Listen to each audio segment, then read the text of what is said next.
So okay, so history of computer थोड़ा सा बड़ा कैजुअल सा क्या कहते हैं, ये है टॉपिक है. So you have to be with it with me. History में basically computer is not the modern device, modern day device नहीं है, बल्कि ये बहुत पुरानी डिवाइस है. किसी न किसी फॉर्म में कहीं ना कहीं ये एग्जिस्ट करती रही है. जो सबसे पहली जो कंप्यूटर डिवाइस है, कोई कह रहा है कि उसको आवाज़ क्लियर नहीं आ रही. Let me check if I can do something. So basically सबसे पहली कंप्यूटिंग डिवाइस जो समझी जाती है वो अबेस्कस समझी जाती है. और अबेस्कस बेसिकली जैसे कि आपके सामने ये फिगर भी है, जिसमें एक डिवाइस होती है जिसमें आपके पास कुछ बीड्स या दाने होते हैं, फिक्स होते हैं एक स्टिक में. और ये मल्टीपल स्टिक्स मौजूद होती हैं एक ही square like, sorry rectangular like device में. so, इसको कैलकुलेशन के लिए यूज़ किया जाता था. और ये नॉर्मली वुड की बनी होती थी. It is made of wood. Then मुख्तलिफ लोगों ने मुख्तलिफ एराज में अपनी कंप्यूटेशनल डिवाइसेस बनाई हैं जिनके डिफरेंट पर्पसेस हुआ करते थे. फॉर एग्जांपल जॉन नेपियर, उसने एक कैलकुलेटिंग डिवाइस बनाई थी. ये एक मल्टीप्लिकेशन कैलकुलेटर था बेसिकली, और ये 17वीं सेंचुरी की बात है. दूसरा ब्लेज पास्कल है, जिसने एक मैकेनिकल एडिंग डिवाइस बनाई थी. और ये 1642 में इसने बनाई थी, और ये एडिशन या सब्ट्रैक्शन कर सकता था. और उसके बाद गॉटफील्ड विल्हेम गॉटफील्ड विल्हेम, उसने 1694 में जर्मनी में एक कैलकुलेटिंग मशीन बनाई थी. और ये फर्स्ट कैलकुलेटिंग मशीन थी या कैलकुलेटर था जो डिवीजन और मल्टीप्लिकेशन दोनों कर सकता था. उसके अलावा चार्ल्स जेवियर, आपने ये नाम सुना होगा अक्सर अगर किसी ने एक्समैन की मूवी देखी हुई है. तो चार्ल्स जेवियर जो है, उसने एक मशीन डेवलप की थी जो कि एडिशन, मल्टीप्लिकेशन, सब्ट्रैक्शन और डिवीजन चारों जो ऑपरेशंस परफॉर्म कर सकते थे. फिर पंच बोर्ड, सो बेसिकली एक फ्रेंच इंजीनियर था जोसेफ, उसने पंच बोर्ड सिस्टम बनाया था पावर लूम्स के लिए. सो बेसिकली ये एक स्पेसिफिक वीविंग पैटर्न जो है करने के लिए इस्तेमाल होता था. और लेटर ऑन जो है वो सिस्टम जो है उसको कंप्यूटिंग डिवाइसेस में भी इस्तेमाल किया गया. देन चार्ल्स बेबेज कह सकते हैं, ये मैथमेटिशियन था. इसने इन्वेंट किया था एक डिफरेंस इंजन, जो कि एक मैथमेटिकल कैलकुलेशन के लिए यूज़ होता था. और उसने एनालिटिकल इंजन भी डेवलप किया था जो कि ऑटोमेटिक था, मतलब वो खुद से काम करता था. और उसमें वो 1 मिनट में 60 एडिशंस जो है वो परफॉर्म कर सकता था. 16 एडिशंस या सम्स जो है वो परफॉर्म कर सकता था. सो उसके बाद हरमन हॉलरेथ, जिसने पंच बोर्ड के आइडिया को, जो कि पावर लूम्स में इस्तेमाल होता था, सो पंच बोर्ड के आइडिया को कंप्यूटर्स में इस्तेमाल किया. और उसने पंच कार्ड्स कंप्यूटर्स में इनपुट आउटपुट के लिए इस्तेमाल जो मुतारिफ कराए. फिर एटना सॉफ, जो एक प्रोफेसर था नोवा यूनिवर्सिटी में, उसने इलेक्ट्रॉनिक कंप्यूटर को इन्वेंट किया था. और उसने बूलियन अलजेब्रा को कंप्यूटर सर्किट में इंटीग्रेट किया था. सो बूलियन अलजेब्रा को उसने कंप्यूटर सर्किट में इंटीग्रेट किया. इस तरह वो बेसिकली इलेक्ट्रॉनिक फॉर्म में that was the first computer invented. Then George Boole, जिसने बाइनरी सिस्टम को, अलजेब्रा के बाइनरी सिस्टम को सिंप्लीफाई किया. और उसने जो हिज रूल्स, एक्चुअली उसने कुछ रूल्स स्टेट किए थे, उसने कुछ रूल्स बनाए थे कि मैथमेटिकल इक्वेशंस हैं वो ट्रू और फॉल्स की फॉर्म में भी रिप्रेजेंट की जा सकती हैं। जिस तरह के कंप्यूटर की डिवाइसेस में हम लोग ये जानते हैं कि आज भी जो आपकी प्रोसेसिंग है वो 0 1 या बाइनरी डिजिट्स की फॉर्म में होती है। तो basically that was the first step towards that, और जिसमें आपने बाइनरी सिस्टम को सिंप्लीफाई करके मैथमेटिकल इक्वेशन को भी उसमें इंक्लूड कर लिया गया और मैथमेटिकल इक्वेशंस भी 0 1 की फॉर्म में रिप्रेजेंट होने लगी। So that's how computer evolve over the years. फिर मार्क 1 कंप्यूटर है जो 1937 से 44 के दरमियान उसका एरा गिना जाता है। वो ऑटोमेटिक सीक्वेंस कंट्रोल्ड कैलकुलेटर था, बेसिकली उसे कहते, ये उसका नाम था, ऑटोमेटिक सीक्वेंस कंट्रोल कैलकुलेटर। सो ये फर्स्ट फुली ऑटोमेटेड मशीन थी, कैलकुलेटिंग मशीन थी, और ये डिज़ाइन किया था हार्वर्ड एकिन ने, हार्वर्ड यूनिवर्सिटी में। और बट ये रिलायबल था, लेकिन इसका साइज बहुत बड़ा था। So that was the first Mark 1 computer. It was the first fully automated computer which was developed in Harvard University. Then there was ENIAC, which was you can say invented in 1943 to 1947, and the ENIAC stands for Electronic Numerical Integrator and Calculator. It was invented actually by J.P. Eckert and John Mauchly in 1947, and it was first electronic computer. ये first electronic computer था। So उसके बाद एडवेक आ गया। एडवेक जो है वो instructions को store भी कर सकता था, डाटा को स्टोर भी कर सकता था। सो एडवेक में ये एडवांसमेंट थी, और ये जॉन वॉन न्यूमैन ने डेवलप किया था। सो देन यूनिवैक आ गया। यूनिवैक का एरा जो है 1951 से स्टार्ट होता है, और ये फर्स्ट डिजिटल कंप्यूटर था, और जो कि बिजनेस और इंडस्ट्रीज में भी यूज होता था।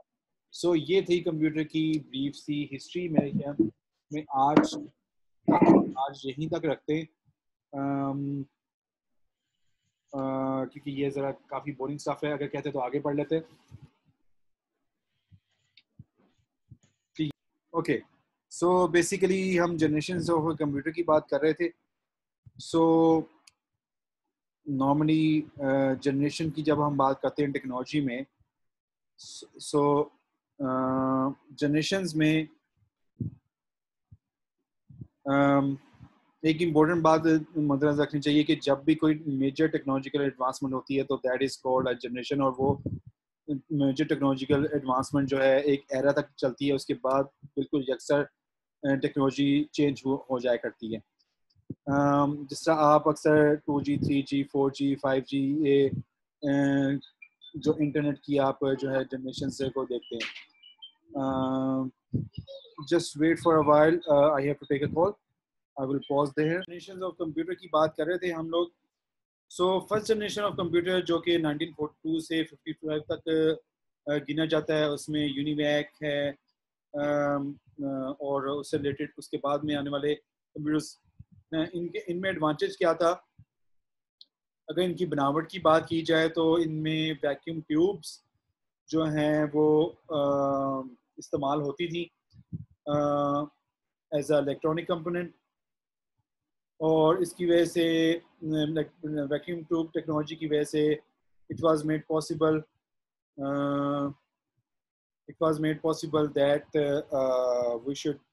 that the computer become you can say digital. So ये कंप्यूटर जो है वो डाटा को कैलकुलेट कर सकते थे मिली सेकेंड में।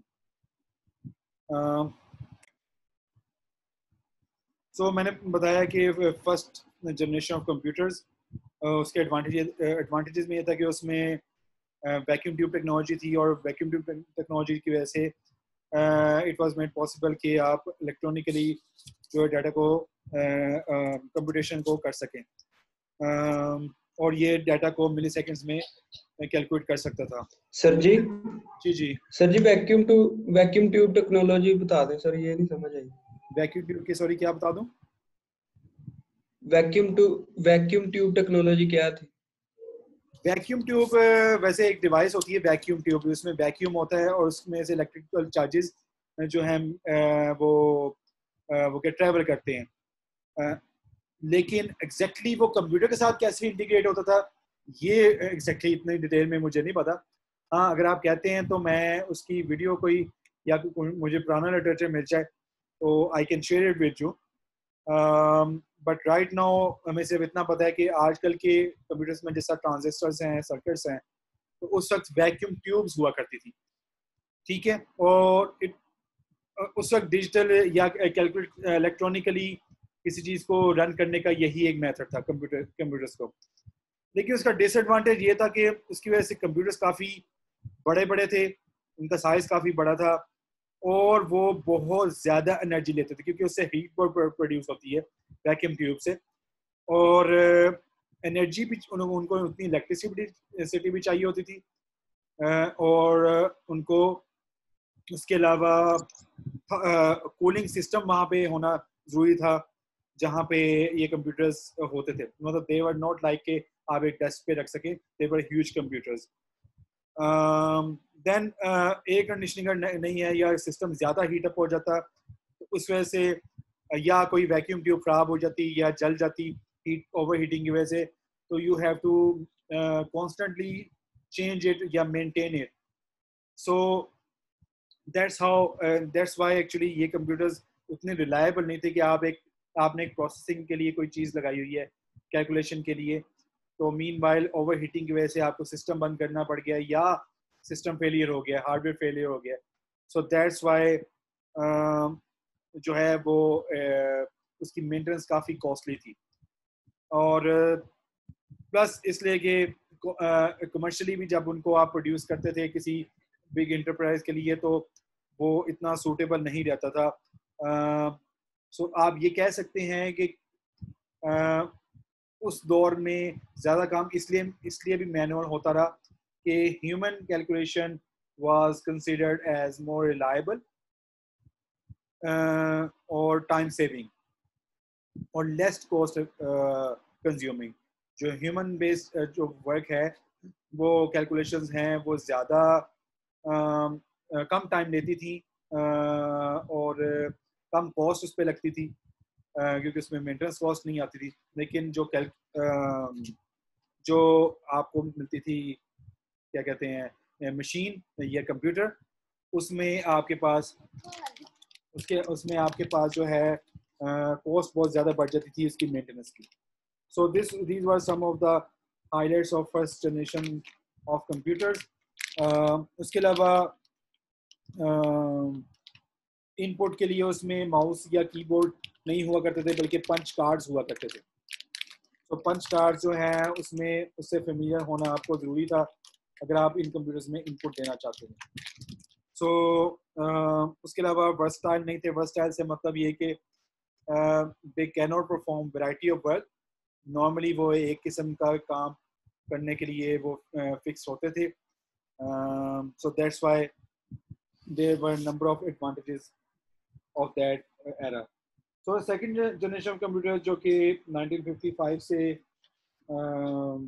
जो 64 तक होती है, उन जनरेशन में वो उस जनरेशन में ये क्या साइज टेक्नोलॉजी की एडवांसमेंट की वजह से साइज स्मॉलर हो गया, ज़्यादा एनर्जी एफिशिएंट हो गए कंप्यूटर्स। और उसके अलावा कंप्यूटर्स जो हैं वो लेस एनर्जी कंज्यूम करते थे और इसलिए लेस हीटअप होते थे। उनका कमर्शियल यूज़ पहले से कहीं ज़्यादा था और उनकी स्पीड पहले से कहीं ज़्यादा इम्प्रूव हो गई। सो उसमें जो है फास्टर प्रोसेसिंग के लिए मैग्नेटिक डिस्क और टेप ड्राइव जो हैं वो यूज़ होना शुरू हो गई और उसकी एक्यूरेसी इम्प्रूव हो गई। सो जैसे कि मैंने कहा कि जनरेशंस या किसी भी टेक्नोलॉजी की जनरेशंस तब बनती हैं जब कोई एक टेक्नोलॉजिकल ब्रेक थ्रू आता है और उसमें टेक्नोलॉजी में एक बहुत इम्पोर्टेंट जो एडवांसमेंट होती है और वो एक एरा होता है 5 से 10 साल का। सो बेसिकली ये एडवांटेज है सेकंड जनरेशन कंप्यूटर्स के। लेकिन डिसएडवांटेज ये थी कि उनके लिए एयर कंडीशनर रिक्वायर्ड होती थी, कांस्टेंट मेंटेनेंस भी रिक्वायर्ड होती थी कमर्शियल प्रोडक्शन जो है वो बहुत मुश्किल थी, उनकी भी कॉस्टली थे, और वो भी वर्सटाइल नहीं थे, मतलब वो भी जो वैरायटी ऑफ टास्क जो है वो परफॉर्म नहीं कर सकते थे, और स्टिल उनमें भी जो पंच कार्ड्स हैं वो यूज़ होते थे इनपुट के लिए। So this was about the second generation of computers. देखिए हमें आज के लिए यहाँ तक ही रखते हैं, इंशाल्लाह फिर आगे थर्ड जनरेशन से अगले लेक्चर सर में। ये जी सर ये पंच कार्ड वाला सर जी क्लियर कर दे कैसे पंच इनपुट कार्ड करना मैं है। आपको पिक्चर शेयर कर देता हूँ, क्या ख्याल है? ये सब करते हैं। कि पंच कार्ड मुझे नहीं पता अब मॉडर्न टेक्नोलॉजी में कहीं पे पंच कार्ड होता भी है कि नहीं। सो पंच कार्ड,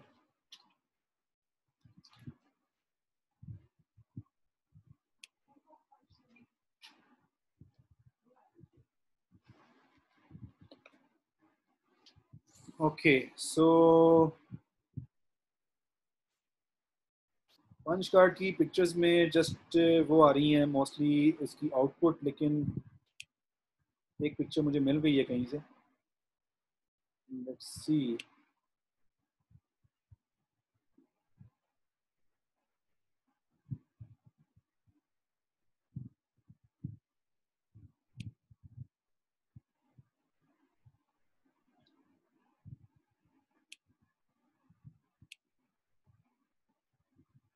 ओके सो मैं इधर देखता हूँ कि इधर आपसे शेयर कर सकूँ। इधर मैं नहीं हो सकता, व्हाट्सएप पे शायद